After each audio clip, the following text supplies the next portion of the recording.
આજરોજ બપોરના 3:15 વાગ્યાના સુમારે આણંદ રેલવે સ્ટેશનની સામે આવેલ ફ્રૂટ માર્કેટમાં રમેશ બાલકભાઈ ગોસાઈ તેમના અન્ય 4 સાથી સાથે ફ્રૂટની અનલોડિંગ કરતા હતા। તે દરમિયાન લગભગ 3:30 વાગ્યાના સુમારે તેમના જ મિત્ર કાંતિભાઈ દેસાઈભાઈ ઠાકોર આ જગ્યાએ આવેલા હતા અને મને કેમ આજે લેબર કામ માટે લાવેલ નથી તેમ કરી રમેશભાઈ સાથે ઝઘડો કરેલો, બોલાચાલી કરી અને મારામારી કરી।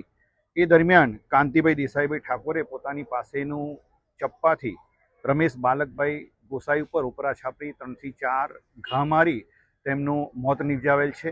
આ બાબતે આણંદ ટાઉન પોલીસ સ્ટેશનમાં જાણ થતાં Anand town PI Shri Kandoriya, PSI Shri Jhala તથા સ્ટાફના માણસો આવી ગયેલા હતા। મરણ જનારની ડેડ બોડીને અત્યારે હોસ્પિટલમાં મોકલી આપેલ છે। તેમજ આ ગુનામાં સંડોવાયેલ આરોપી કાંતિભાઈ દેસાઈભાઈ ઠાકોરની તપાસ તજવીજ હાથ ધરેલ છે। પોલીસ અધિક્ષક શ્રી જસાણી સાહેબની સૂચના અને માર્ગદર્શન હેઠળ આ આરોપીને પકડવા માટે એલસીબી તથા આણંદ ટાઉનની અલગ અલગ ટીમો બનાવી અને આરોપીને ધરપકડ કરવાના ચક્રો ગતિમાન કરેલ છે।